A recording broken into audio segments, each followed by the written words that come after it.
Big boss 10ನೆಯ season ಉಳಿದ ಎಲ್ಲ 9 ಸೀಸನ್ಗಳಿಗಿಂತ ಅದ್ಭುತವಾಗಿ ಮೂಡಿಬಂತು. ಸ್ಪರ್ಧಿಗಳಲ್ಲಿ ಸಹಜವಾಗಿಯೇ ಗೆಲ್ಲಬೇಕೆಂಬ ಹಠದಿಂದ ಪರಸ್ಪರ ಮಾತಿನ ಮಹಾಯುದ್ಧವೇ ನಡೆದು ಹೋಯಿತು. ಕಿಚ್ಚನ ಪಂಚಾಯಿತಿ ಕೂಡ ಅದ್ಭುತವಾಗಿ ನಡೆಸಿಕೊಟ್ಟು ಸುದೀಪ್ ಸರ್ ಕಾರ್ಯಕ್ರಮಕ್ಕೆ ಹೊಸ ಮೆರುಗು ತಂದುಕೊಟ್ಟರು. ಡಲ್ಲಾದ ಸ್ಪರ್ಧಿಗಳಿಗೆ ಹುರುಪು ತುಂಬಿದರು. ಅತಿರೇಕದ ಸ್ಪರ್ಧಿಗಳಿಗೆ ಕಿವಿ ಹಿಂಡಿ ಬುದ್ಧಿ ಹೇಳಿ ಕಂಟ್ರೋಲ್ ಮಾಡಿದರು. ಬಿಗ್ ಬಾಸ್ ಒಂದು ನಿರ್ದೇಶಕ ಇಲ್ಲದ, ಸ್ಕ್ರಿಪ್ಟ್ ಇಲ್ಲದ ಚಲನಚಿತ್ರ ಧಾರಾವಾಹಿಯಂತೆ ಕಂಡರೂ ಅಗತ್ಯ ಇರುವ ಕಡೆ ನಿರ್ದೇಶನ ನೀಡಿದ ಒಬ್ಬ ಅತ್ಯುತ್ತಮ ನಿರ್ದೇಶಕನಾಗಿ ಕಿಚ್ಚ ಸರ್ ಮಿಂಚಿದರು. ಇದು ಕಳೆದ ವಾರದ ಕಥೆಯಾದರೆ ಇನ್ನು ಒಂದೇ ದಿನ ಬಾಕಿ ಇದೆ ಎಂದು ಬಿಗ್ ಬಾಸ್ 10ನೇ ಸ್ಪರ್ಧೆಯ ಅಂತಿಮ ಕ್ಷಣ ಸಮೀಪಿಸುತ್ತಿದೆ. ಅಭಿಮಾನಿ ಪ್ರೇಕ್ಷಕರಲ್ಲಿ ಕ್ಷಣ ಕ್ಷಣ ಕುತೂಹಲ. ಸಂಗೀತ, ಪ್ರತಾಪ್, ವಿನಯ್, ಕಾರ್ತಿಕ್, ವರ್ತೂರ್, ತುಕಾಲಿ ಫಿನಾಲೆಯಲ್ಲಿ 6 ಜನರ ಭರ್ಜರಿ ತಂಡ ಇದೆ. ಈಗ ಮನೆಯಲ್ಲಿ ಜಗಳ ಕಡಿಮೆಯಾಗಿ ಯಾರು ಒಬ್ಬರು ಗೆಲ್ಲುವುದು ಎಂದು ಸ್ಪರ್ಧಿಗಳು ಅರಿವಾಗಿ ತಮ್ಮಲ್ಲಿ ಆತ್ಮವಿಮರ್ಶೆ ಮಾಡಿಕೊಳ್ಳುತ್ತಿದ್ದಾರೆ.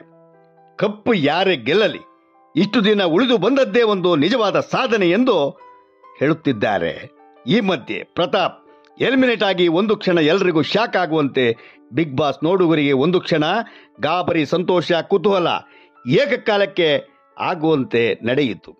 ಇದು ಬಿಗ್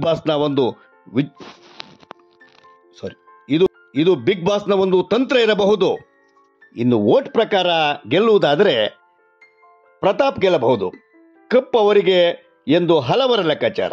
ಕೋಟಿ ವೋಟ್ ಎಲ್ಲ ಸುಳ್ಳು ಸುದ್ದಿ. ಕೆಲವರು ಬೇರೆ ಬೇರೆ ರೀತಿಯ ಕಮೆಂಟ್ ಮಾಡಿ ಫೇಸ್ಬುಕ್, ಟ್ವಿಟರ್ನಲ್ಲಿ ಎದ್ವಾತದ್ವ ಹೊಗಳಿ ಫೇಕ್ ಗ್ಯಾಂಗ್ನ ಫೇಕ್ ಪ್ರಚಾರ ಎನ್ನುತ್ತಾರೆ. ದುಡ್ಡು ಪಡೆದ ಕೆಲವು ವ್ಯವಸ್ಥಿತ ರೀತಿಯ ಗ್ಯಾಂಗ್ ಪ್ರಚಾರದಲ್ಲಿ ತೊಡಗಿದ್ದಾರೆ ಎಂದು ಹಲವು ವೀಕ್ಷಕರ ಅಭಿಪ್ರಾಯ. ಸದ್ಯ ಜನಪ್ರಿಯತೆ ಆಧಾರದಲ್ಲಿ ಸಂಗೀತರನ್ನು ಹಿಂದಿಕ್ಕಿ ಪ್ರತಾಪ್ ಬಿಗ್ ಬಾಸ್ ಕಪ್ ಗೆಲ್ಲುವುದು ನಿಶ್ಚಯ. ಸಾಕಷ್ಟು ಖಚಿತ ಮಾಹಿತಿ ಇದೆ. ವೋಟ್ ಆಧಾರದಲ್ಲಿ ಹೇಳುವುದಾದರೆ ಸಂಗೀತ, ಪ್ರತಾಪ್ ಹತ್ತಿರಕ್ಕೂ ಬರಲು ಸಾಧ್ಯ ಇಲ್ಲ. ಹೆಚ್ಚೆಂದರೆ 2ನೇ ಸ್ಥಾನಕ್ಕೆ ಸಂಗೀತ ಬರಬಹುದು. ಆದ್ದರಿಂದ ಈ 10 ಸೀಸನ್ನ ಸ್ಪರ್ಧೆಯ ಗೆಲ್ಲುವ ಕುದುರೆ ಪ್ರತಾಪ್ ಎಂದು ಹಲವು ನೆಟ್ಟಿಗರ ಅಭಿಪ್ರಾಯ. ಕೊನೆಯ ಘಟ್ಟದಲ್ಲಿ ಯಾವ ರೀತಿ ಆಗುತ್ತದೆ, ಬಿಗ್ ಬಾಸ್ ತಂತ್ರ ಏನು, ಎಲ್ಲವೂ ನಿಗೂಢವಾಗಿದೆ. ನಿಮ್ಮ ಅನಿಸಿಕೆ, ಅಭಿಪ್ರಾಯಗಳನ್ನು ಕಮೆಂಟ್ ಮೂಲಕ ತಿಳಿಸಿ ಮಿತ್ರರೇ. ಇದು ಆಲ್ ಫಿಟ್ ಯೂಟ್ಯೂಬ್ ಚಾನಲ್.